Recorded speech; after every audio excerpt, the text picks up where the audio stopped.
Shabbat Shalom mais uma vez a todos, sejam bem-vindos. Shabbat Shalom aos que nos acompanham pela internet. Vamos começar aqui agora o comentário da Parashá dessa semana. O breve comentário, como diz o Gustavo, um breve comentário de 2 horas. Não. Esse aqui vai ser o único slide que a gente vai ter na Parashá hoje, então vai facilitar um pouquinho. Bom, Parashá que nós estamos essa semana, Parashá Kittzé. Queria aproveitar a oportunidade também e agradecer ao Orochi Jair pelo convite, pela oportunidade. É sempre uma responsabilidade muito grande, ao mesmo tempo que é um privilégio, né? Falar da palavra de Deus, falar de Torá.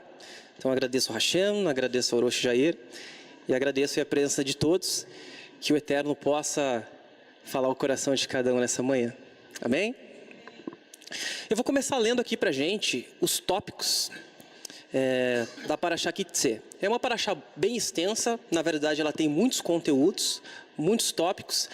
É difícil abordar todos eles, porque tem muita informação, mas para o conhecimento de todos, então eu vou estar lendo os tópicos da Torá contidos na Parashá Kittzé. Então, começando com mulheres cativas de guerra, os direitos de um filho primogênito, o filho rebelde, o cuidado com a propriedade alheia, travestismo, mandar a mãe pássaro embora, a construção de parapeitos, misturas proibidas, difamação de uma mulher casada, violação de intimidade, casamentos proibidos, a santidade do acampamento, abrigando escravos fugitivos, recato, juros, votos cumpridos, os direitos de um empregado, coleta de débito, o rapto de um judeu, o cuidado com as lesões de tzaraat, deixa eu descer aqui, garantia de empréstimos, pagamento dos salários no tempo certo, testemunhos de parentes, o convertido, a viúva e o órfão, açoite, casamento de levirato, a punição por causar embaraço, pesos e medidas corretas e, por fim, lembrando de Amaleque. Bastante conteúdo, né? Uma curiosidade interessante dessa Parashá é que ela possui 27 mitzvot positivas, 27 mandamentos positivos e 47 mandamentos negativos, totalizando então 74 mitzvot de um total de 613. Então nós temos bastante mandamentos aí nessa Parashá. O nome da Parashá, Kittzé, significa quando você sair. Só que esse quando, na verdade, ele tem uma interpretação que não alude à obrigatoriedade. Algumas traduções, e eu uso uma tradução de Humash aqui da editora Mayanote, ao invés de usar a palavra quando, ele coloca se vocês saírem para uma guerra. Isso porque nós vamos ver aqui que essas guerras que a Parashá Kittzé trabalha no início não são guerras obrigatórias. Nós vamos ver no andamento da Parashá o uso novamente dessa palavra aqui, para nós entendermos que realmente não se trata de um quando na questão obrigatória. Eu vou ler aqui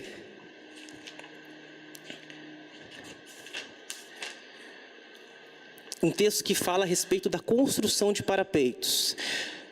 Em hebraico diz o seguinte: Kitvenu Bait Hadash Veasitá. Quando vocês construírem uma casa nova. Então reparem que começa com ki também. Agora uma pergunta: todo mundo constrói uma casa nova? Todos aqui já construíram alguma casa? A própria Torá fala que o povo de Israel, quando adentrasse na Terra Prometida, eles iam usufruir de coisas que eles não investiram. Casas que eles não construíram, eles iam comer de coisas que eles não plantaram. Então a gente entende que esse quando, ou que essa palavra aqui, não alude necessariamente a uma obrigatoriedade. Então quando a gente fala de guerra, nessa primeira aliá, onde o texto diz, quando vocês saírem por uma guerra, ou se vocês saírem para uma guerra, os sábios de Israel entram então numa discussão para definir a que tipo de guerra a Torá está se referindo. De acordo com Urash, aquele que é considerado o maior intérprete da Torá no nível Peshat, que seria o nível literal, ele fala que é uma guerra não obrigatória. Obviamente que literalmente guerra é guerra, né? Disputa de força, exércitos, mas o que ele detecta então é que é uma guerra não obrigatória. Isso porque ele compara com as guerras obrigatórias da Torá, o que é chamado de Milchemet Mitzvah. São guerras religiosas, são guerras que são mandamentos. Quais seriam essas guerras que a Torá determina como obrigatória? A primeira, a guerra para conquistar a Terra Prometida. Essa era uma guerra obrigatória. E a segunda guerra é a que nós vemos no final dessa paraxá, que é a guerra contra Amaleque. E o que essas duas guerras obrigatórias têm de diferente da guerra não obrigatória? A guerra não obrigatória tinha a permissão para que o exército de Israel fizesse cativos de guerra, prisioneiros. Enquanto as guerras obrigatórias, elas trazem consigo a proibição de proceder dessa forma. Então, mandamento atrelado às guerras obrigatórias: matar homens, mulheres, crianças, animais, tudo consagrado então à destruição. Sirot são registros de palestras, conversas rabínicas. Então eu tenho aqui um registro de Sirot do dia 10 de Elul de 5751, que trata a respeito da guerra abordada na Parashá Kittzé como uma guerra interior. Ou seja, uma guerra contra o mau instinto, uma guerra contra o Yetzer Hará. Então, basicamente falando, a Parashá Kittzé, ela começa falando de guerras e ela termina falando de guerras. E quantos de nós não travamos algumas guerras por aí, não é verdade? Eu e mais 2 irmãos aqui da congregação, nós temos um grupo. Posso falar quem que são os irmãos, Mark e Gustavo? Posso? Então, a gente tem um grupo que nós compartilhamos ali de lutas, de dificuldades que nós trilhamos, até mesmo tentações e, por que não, pecados. E como o Gustavo fala, ali no grupo é só bomba atômica, são só as guerras. E claro, a gente tem esse grupo porque a gente busca ali uma evolução, uma santificação, e a gente acredita no poder de andar junto com os irmãos, compartilhando os fardos. Para falar a verdade para vocês, agora, nesse exato momento, eu estou travando uma guerra, porque falar em público, para mim, é uma grande dificuldade. Sou muito tímido e, emocionalmente, a gente fica um pouquinho travado. Então, os irmãos me perdoem aí se der um branco aqui de repente. Mas, quem dera essas fossem as nossas guerras, né? Enfrentar, às vezes, uma dificuldade emocional, falar em público. Quem dera fossem essas as nossas guerras.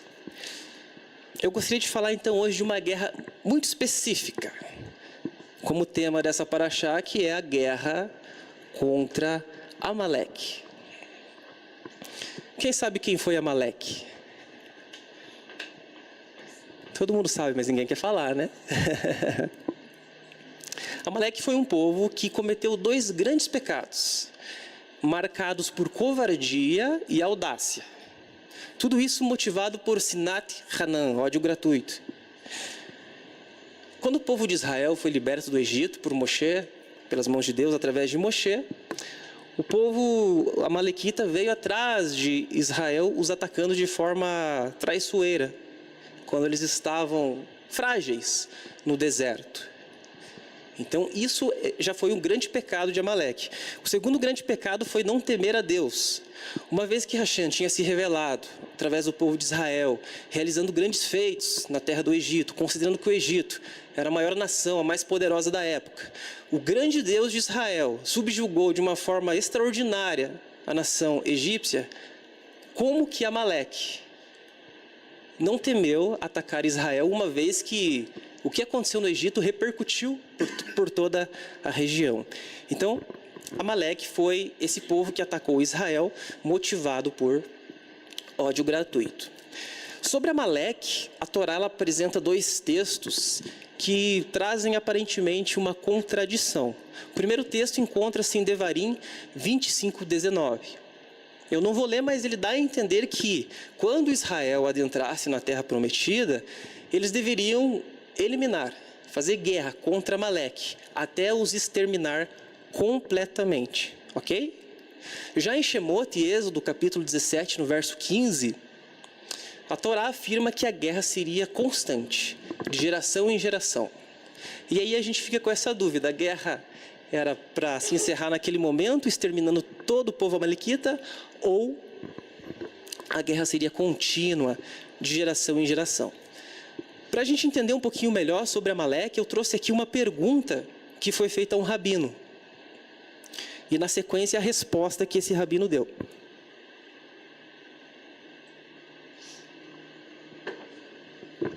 Vou ler a pergunta então.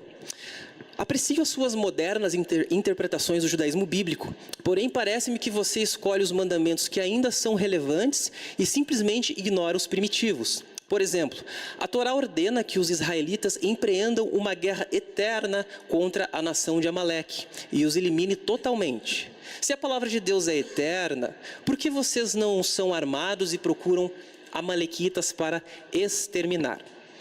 Então a resposta do rabino: eu ainda busco os amalequitas e até já exterminei alguns.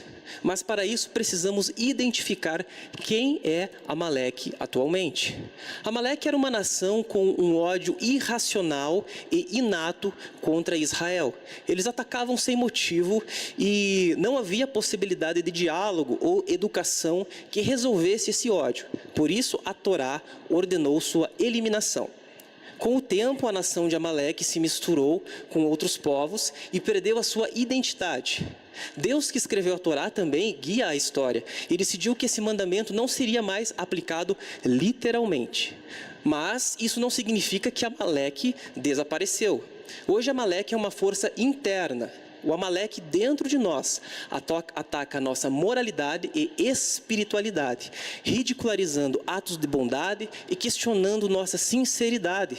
Esse cinismo é irracional e não pode ser combatido com argumentos. A única solução é aniquilá-lo através de boas atitudes, ainda que sem motivo, amar sem a necessidade de uma razão e fazer o bem sem hesitar.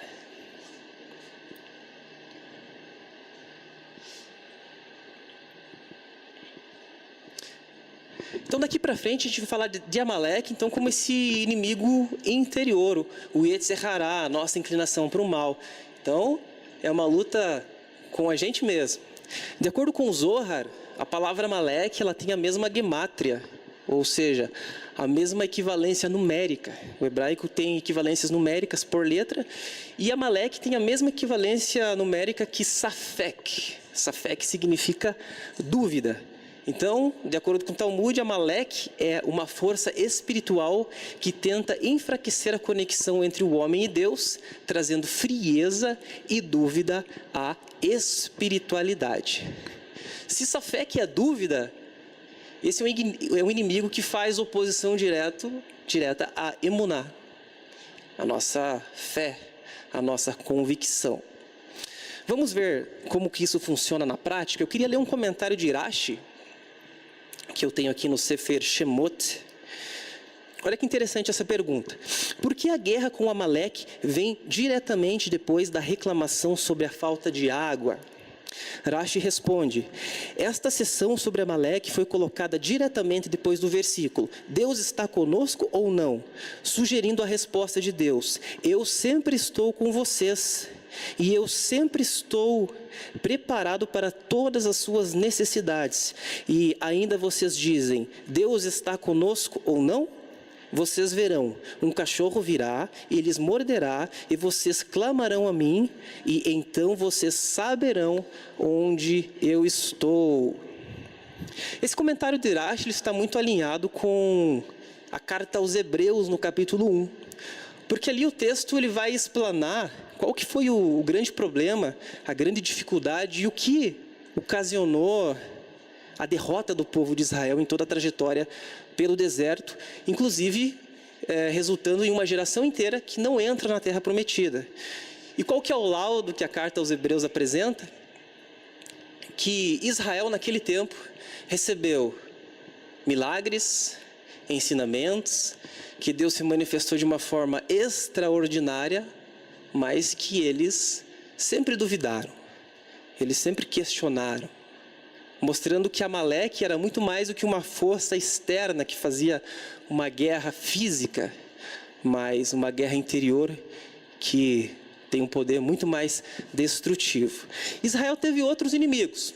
Quando a gente vai para o livro de Juízes, Samuel, Reis, Crônicas, nós detectamos, na verdade, na linha do tempo da história de Israel, altos e baixos. Israel estava bem, se afastava de Hashem, cometia idolatria, Hashem se voltava contra eles e enviava povos inimigos para subjugar Israel. E aí Israel se arrependia e novamente eles voltavam para cima. Então, era uma montanha russa a vida do povo de Israel. Então, eles tinham outros inimigos. Tinham os midianitas, moabitas, filisteus, amonitas. E cada um desses povos traz consigo um significado atrelado a eles. Tanto na parte literal, quanto na parte mais oculta e espiritual. Mas, apesar de Israel ter diversos inimigos, na verdade a luta de Israel sempre foi contra Amaleque. Contra esse Amaleque interior.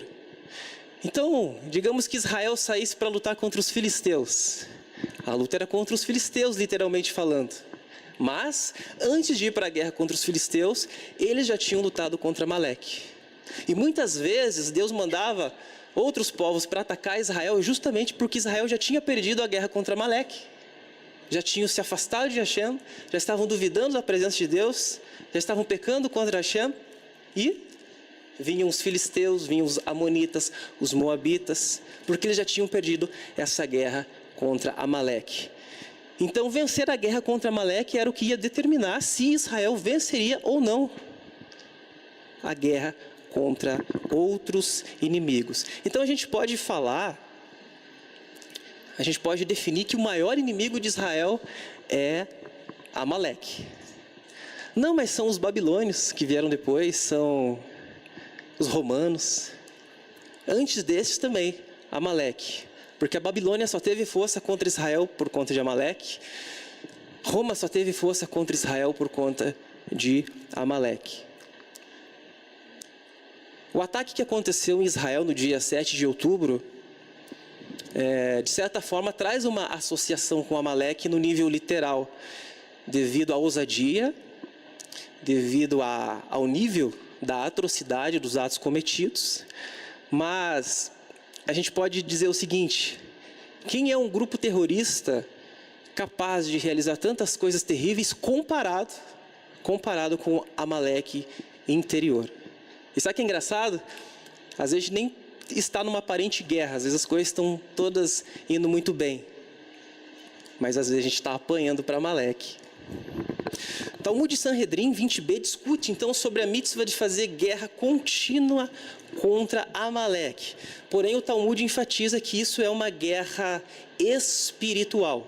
Então, respondendo àquela aparente contradição que nós lemos aqui, extermínio definitivo de Israel para com Amaleque ou guerra contínua de geração em geração? A resposta: luta contínua de geração em geração até chegar ao extermínio no Olam Rabá, no mundo vindouro. Entendido até aqui, pessoal? Estou me fazendo entender? Baruch Hashem. Agora estou ficando mais tranquilo.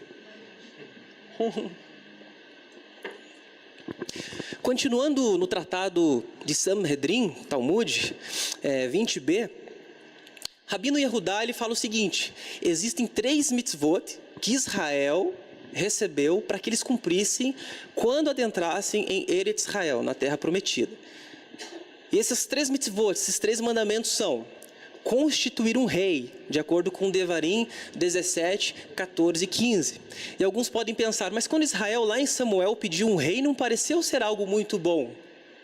Tá certo, é verdade. Mas isso não significa que Deus não queria dar um rei.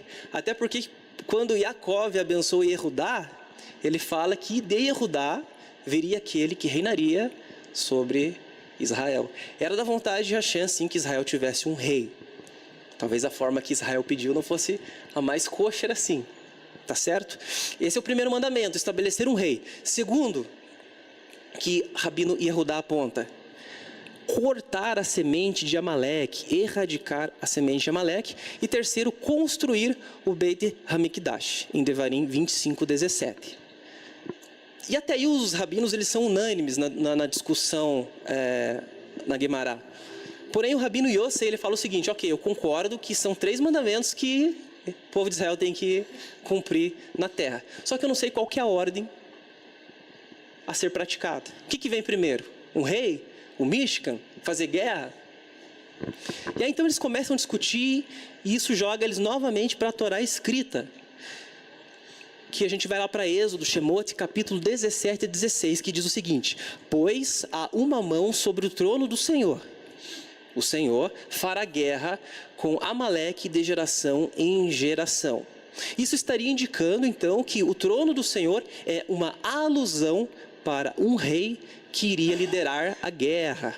Então, a sequência do verso denota aqui, em primeiro lugar, o trono, que, de acordo com o sábio, está fazendo uma alusão ao rei que seria estabelecido, e na sequência viria a guerra. Então a gente já sabe que o primeiro mandamento que Israel deveria cumprir ao entrar na terra de Israel seria constituir um rei. E depois de constituir um rei, quem vem primeiro? A guerra contra Amaleque ou construir o Michigan? A resposta se encontra em Devarim, capítulo 12, do verso 10 ao 11. E ele, o Eterno, te dará descanso de todos os teus inimigos ao teu redor, para que habites em segurança. Então acontecerá que o lugar que o Senhor teu Deus escolher para fazer habitar o seu nome, ali, para lá, trarás tudo o que eu te ordeno. Ou seja, primeiro Hashem dá descanso de todos os inimigos do povo de Israel, e na sequência, então, o local que Deus teria escolhido seria estabelecido. Então, qual que é a ordem correta, pessoal? Primeiro, estabelecer um rei, certo? Segundo, cortar a semente de Amaleque. E terceiro, construir o Beit Hamikdash. E desde que Israel recebeu a Torá, até isso aqui de fato se cumprir, levou um bom tempo. Isso se cumpre. Se cumpre na vida de Davi, que já alude para Yeshua, o Mashiach, que cumprirá isso num nível mais elevado. Continuando no Talmud, olha só que interessante. E assim o versículo declara a respeito de Davi. E aconteceu que quando o rei Davi, Israel já tinha um rei. E aconteceu quando o rei Davi habitava em sua casa, o Senhor lhe havia dado descanso ao redor de todos os seus inimigos, segundo Samuel 7:1. E está escrito imediatamente depois que o rei disse ao profeta Natã: veja, agora eu moro em uma casa de cedro, mas a arca de Deus habita dentro de cortinas, segundo Samuel 7:2. O rei Davi então começou a procurar um local para construir o templo. Compreende então que em Davi essas coisas começam a tomar forma? Olha quantos anos, quanto tempo que Israel, vamos dizer assim, quebrou a cabeça com altos e baixos, sofrendo, até chegar o momento em que, de fato, eles pudessem ter descanso dos seus inimigos e finalmente construir o Beit Hamikdash. Então, até aqui o que nós falamos, a gente já pode tirar algumas conclusões. Primeira, o maior inimigo do povo de Deus é Amaleque, o Amaleque interior. Segundo, a guerra contra Amaleque se torna uma guerra obrigatória, não para todos. Afinal de contas, se a gente entender Amaleque como uma luta contra a inclinação para o mal, não é todo mundo que quer, de fato, enfrentar essa guerra. Não são todos que querem servir a Deus. Então é uma guerra obrigatória para quem tem a aliança com Hashem. Terceiro, precisamos do rei Mashiach para guerrear até o fim nessa batalha contra Amaleque. E quarto, posteriormente, o templo, ou o mundo vindouro, o reino de Deus será estabelecido. Então o Mashiach vai cumprir esses mesmos 3 níveis que a Torá apresenta, que de certa forma se cumpre em Davi, e que depois o Mashiach vai estabelecer isso de forma plena. Ok? Amém. Então olha só, tudo isso que a gente falou acabou culminando em Davi, certo? Eu queria ler com vocês a primeira aliá da Parashá Kititsê, que se encontra no capítulo 21, verso 10.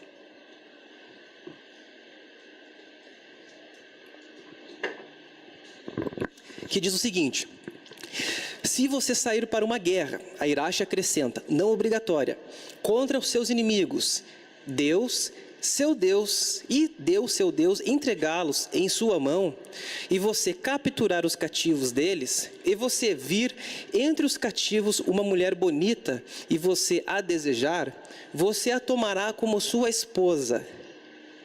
Amém, até aí. Então, cativos de guerra, prisioneiros de guerra, podem ter diversas categorias, mas a Torá enfatiza em uma categoria, que são mulheres bonitas, que poderiam atrair ali os soldados, ok? Então, eu queria que você memorizasse isso, guardasse isso, porque a gente vai voltar nessa observação. Cativos de guerra, mais especificamente falando, mulheres bonitas, ok? Agora, se você tiver uma Bíblia aí, eu queria que você abrisse comigo em 2 Samuel, no capítulo 11. Aqui, nessa passagem, nós vamos ler o exemplo de uma guerra que é categorizada como uma não obrigatória. É uma guerra contra os amonitas. Existem algumas discussões rabínicas para falar se essa guerra é ou não obrigatória. No entanto, de acordo com a Torá, ela não é uma guerra obrigatória, porque não se trata de ocupar Canaã e nem de luta contra os amalequitas. Mas olha só que interessante, 2 Samuel capítulo 11, uma história envolvendo uma guerra não obrigatória. Na primavera, no tempo em que os reis vão para a guerra, Davi despachou Joabe, seus servos que estavam com ele e todo Israel. Eles saquearam o povo de Amon e montaram o cerco em Rabá. Davi, porém, ficou em Jerusalém. Certo dia, depois do cochilo da tarde, Davi levantou-se de sua cama e foi caminhar no terraço do palácio do rei. Do terraço ele viu uma mulher muito bonita tomando banho. Davi procurou saber quem era aquela mulher e foi dito a ele que era Batsheva, a filha de Eliama e esposa de Uriá, o Hetita. Davi enviou mensageiros para que a trouxessem e ela veio a ele e ele foi para a cama com ela. Depois ela voltou para sua casa. A mulher concebeu e ela enviou esta mensagem a Davi: estou grávida. Deixa eu fazer uma pergunta para vocês. Queria que vocês respondessem, sim ou não.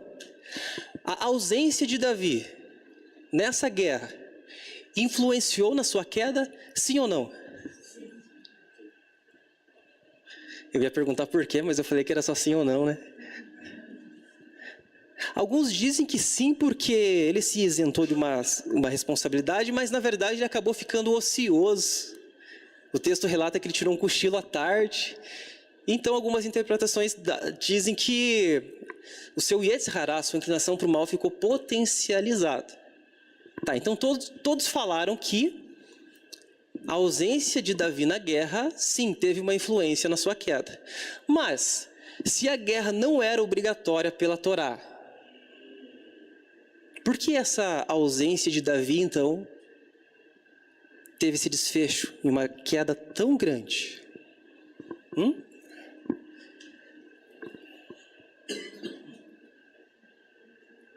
Davi errou, certo? O texto diz que era a época dos reis saírem para a guerra. Ou seja, esperava-se que Davi saísse para a guerra, é óbvio. Agora, Davi poderia não ir? Davi, diferentemente dos outros reis, era do povo de Israel, que tinha uma Torá, e que nessa Torá havia a possibilidade de você não ir em certas guerras. Então, por que ele, seguindo a Torá, isso influenciaria de alguma forma na sua queda? A resposta é um pouco fácil. O erro, na verdade, foi Davi delegar o seu exército, dando uma outra opção para eles, quando ele escolhe algo de acordo com a Torá, mas que favorecesse mais a intenção dele. Então, o correto seria o seguinte: Davi, como um líder, reuniu o seu exército e falou: olha, é o seguinte, gente, a Torá ela nos dá a possibilidade de não ir para a guerra. Não é uma guerra obrigatória. Apesar de os reis estarem indo, eu não estou muito afim de ir hoje, não. E como rei, como líder, todos estão dispensados.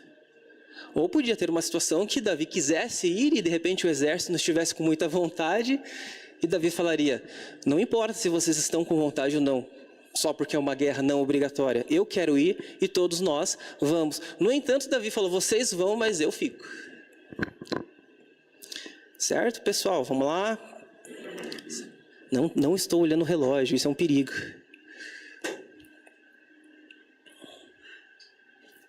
Tem uma outra questão que é muito importante, que é o seguinte: pelas mãos de Davi,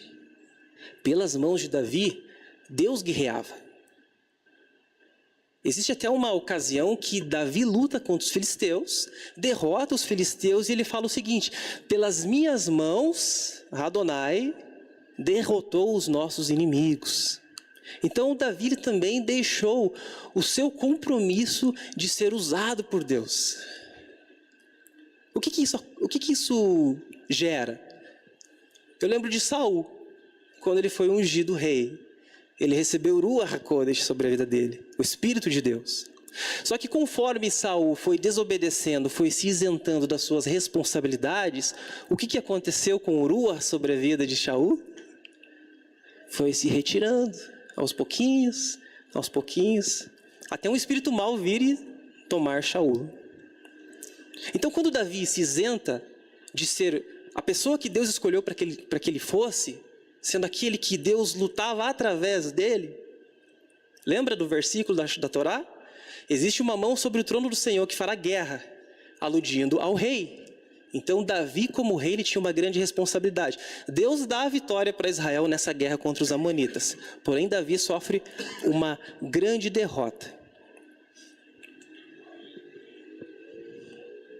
E aí, Ruach se afasta, porque você deixa de fazer aquilo que Deus te deu o Ruach para fazer, e você fica potencialmente exposto ao seu Yetzer Hará, que foi o que levou Davi à queda. Então nós entendemos o quê? Amaleque enfraqueceu Davi. Amaleque derrotou Davi. E resultado? Qualquer semelhança é mera coincidência. Ou não. Batsheva, uma cativa de guerra.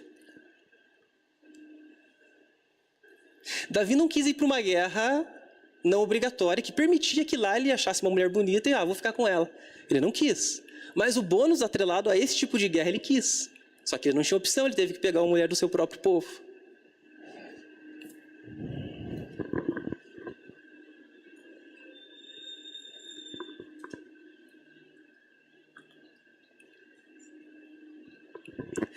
Continuando. Simra. Simra, de acordo com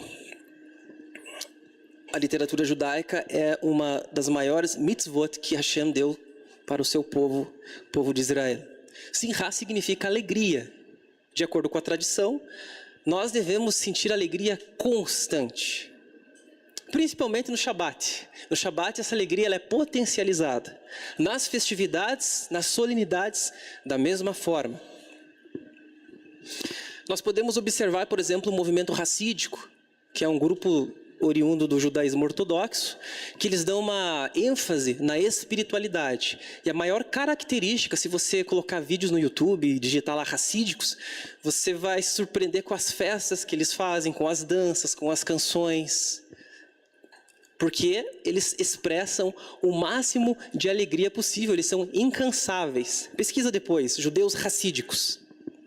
Simra, então, é um grande mandamento. Mas se eu te falar que Simra é o grande segredo para a gente vencer Amaleque. Amaleque é dúvida. Amaleque é tudo que em nosso coração se opõe a Hashem. Eu pergunto para vocês, qual era a maior dúvida de Israel no deserto que levou uma geração inteira a perecer? Nós lemos aqui agora há pouco no comentário de Irache. A grande dúvida era, Deus está conosco ou não? Então a gente pode relembrar aqui de algumas reclamações. Deus nos tirou do Egito para morrermos no deserto. No Egito nós tínhamos pão, nós tínhamos carne, nós tínhamos verduras, cebolas, alhos. E aqui Hashem nos trouxe para morrermos de fome. Teria sido melhor perecermos no Egito. E aí a gente chega numa conclusão muito interessante.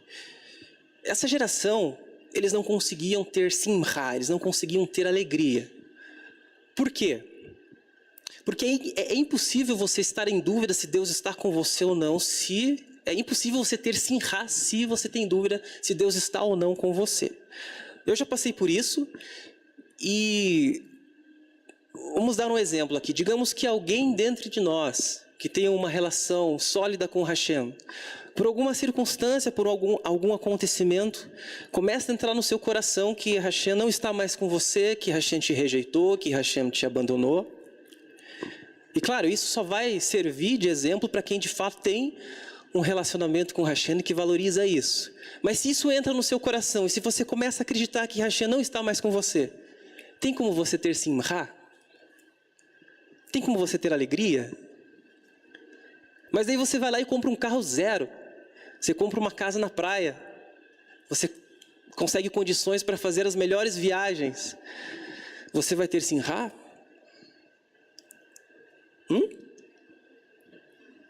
Não.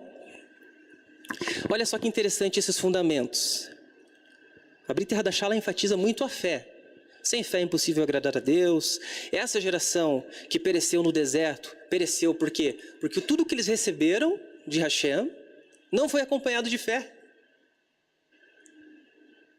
Mas olha só esse fundamento que poucos falam. E eu acho que aqui está o segredo, por isso que eu falei que simra é o segredo para a gente vencer Amaleque. Se safek, dúvida, é Amaleque que enfraquece a nossa emuná, a força da nossa emuná é a simra. A simra é uma alegria oriunda da convicção que Deus nos aceita. É a famosa alegria da salvação. Sabe, só que tem um problema, gente. Como tudo na vida do ser humano, tudo aquilo que é novo, tudo aquilo que é bom, tudo aquilo que traz alegria, às vezes as coisas se tornam comum. Sabe aquilo que você recebe, aquilo que você conquista, e no início é muito bom, te traz muito prazer, você vive só em função daquilo? Muitas vezes é questão de tempo para aquilo cair no seu conceito, perder o valor, até que você queira outras coisas. Isso aconteceu com Davi.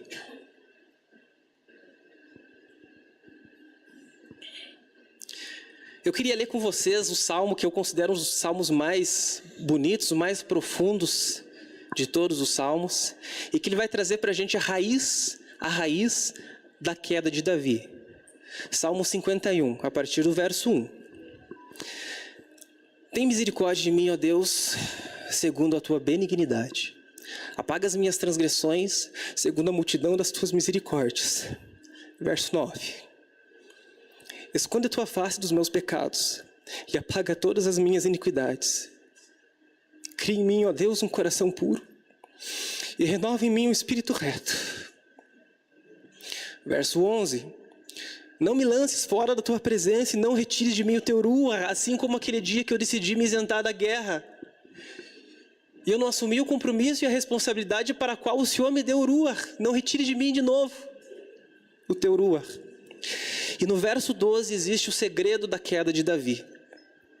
Esse verso 12 eu divido ele em duas partes, porque tem dois grandes segredos que a gente precisa sair daqui hoje com eles bem firmes em nossa mente e em nosso coração. Verso 12. Torna-me a dar a alegria da tua salvação. Alguns acreditam que Davi faz essa oração e pede para que Hashem devolva a alegria da salvação, porque ele caiu em pecado e então ele perdeu a alegria da salvação. Mas não é essa a interpretação. É o contrário. Davi perdeu a alegria em Hashem, a simra se tornou algo comum e então ele caiu. Quer a prova disso? Quando Deus manda Natã repreender Davi, trazer à tona tudo o que tinha acontecido com Batseba, sabe o que Hashem fala através de Natã? Davi, você não era ninguém. Você era um menino que estava lá no pasto. Ninguém dava valor para você. Quando eu enviei meu profeta para ungir um rei que era você, a sua família nem lembrou de chamar você, porque você não tinha essa consideração. mas era você. Eu te tirei do pasto, eu te coloquei soberano em Israel, te dei riqueza, te dei fama, te dei vitória contra todos os seus inimigos, te dei mulheres. E Davi, se não bastasse, eu teria te dado mais. Sabe o que Deus está falando aqui? Ele não está falando de coisas que ele deu. Ele está falando o seguinte: Davi, como que você esqueceu que eu estou com você? Como que passou pela tua cabeça em algum momento da sua vida? Como que você perdeu a alegria do seu Deus estar com você? A segunda parte do verso 12 diz o seguinte: vamos ler a primeira parte de novo. Torna-me a dar a alegria da tua salvação e sustém-me com o espírito voluntário. Agora sim, olha como é importante você ter simra, alegria de que Deus te aceita, porque isso vai gerar a tua fé e vai te dar vitória contra Amaleque. O senso da aceitação de Deus para conosco nos dá forças para resistir. Então vamos dizer o seguinte: digamos que você está diante de uma tentação, diante de uma luta contra Amaleque que quer te separar, te afastar de Hashem. E se a tua sinra estiver abalada, isso vai trazer vários conflitos na sua mente. Então, por exemplo, estou diante de uma situação que quer me derrubar, que quer me fazer pecar. Se eu não estiver muito convicto que Hashem está comigo, eu posso começar a pensar o seguinte: bom, se eu resistir dessa vez, quem garante que na próxima eu vou conseguir? Afinal de contas, a jornada é muito longa. Aí você titubeia. Por quê? Eu não tenho tanta certeza assim que Hashem vai me dar a terra. Não era essa a dúvida de Israel? Será que Deus vai nos dar essa terra?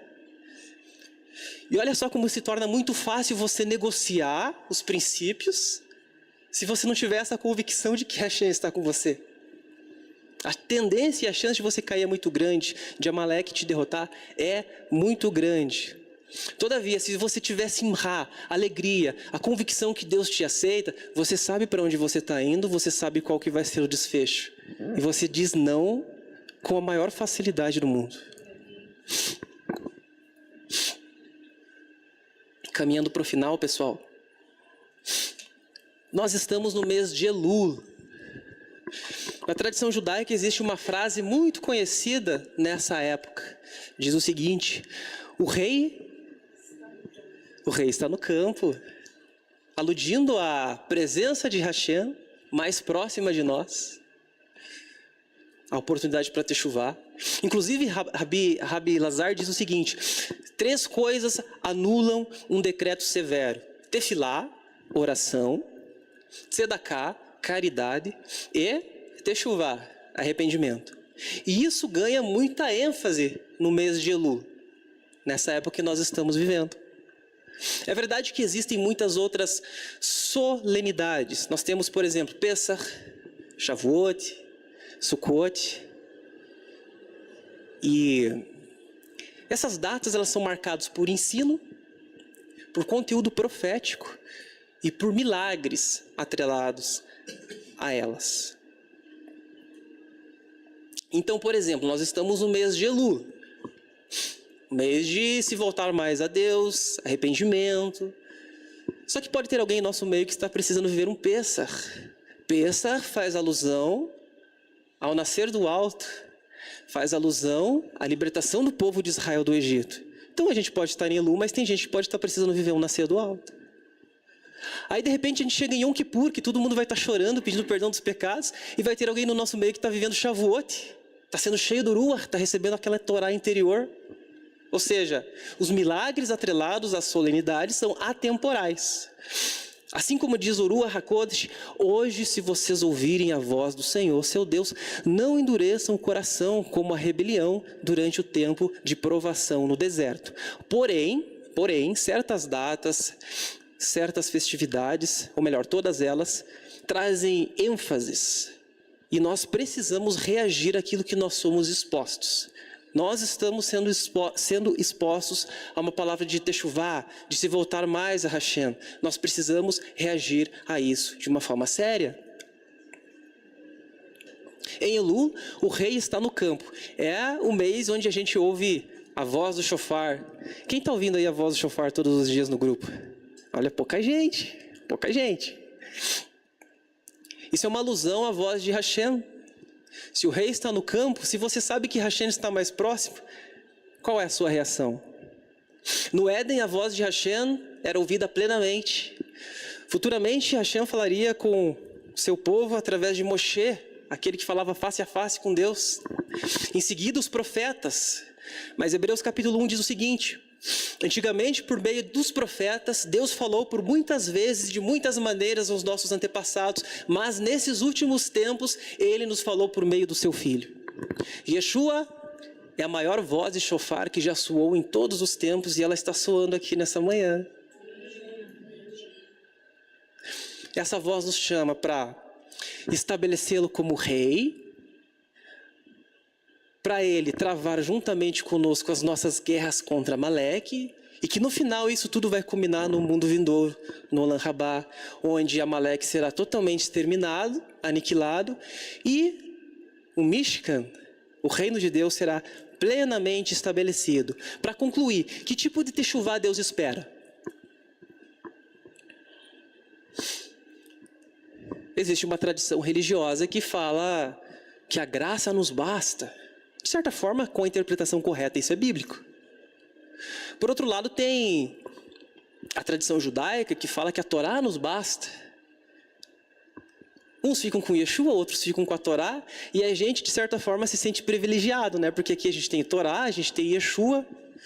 Só que tem um personagem na Bíblia, na Brit Hadashah, que me deixa com a pulga atrás da orelha, que é Nicodemos. A gente sempre fala de Nicodemos lá em casa, né?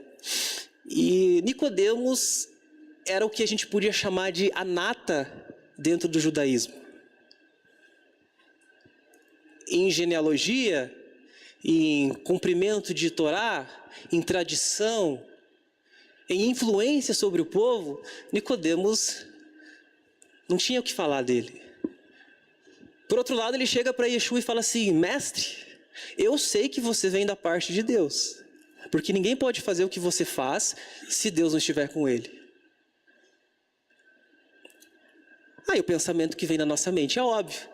Yeshua vai falar para ele: Nicodemos, você está pronto, senta-te à minha direita no reino. Você está pronto, você está preparado, nada mais te falta. Mas o que Yeshua fala para Nicodemos? Você pensa que Yeshua vai falar assim: não, Nicodemos, o teu tzitzit está um pouquinho frouxo aqui, ó, não está muito kasher.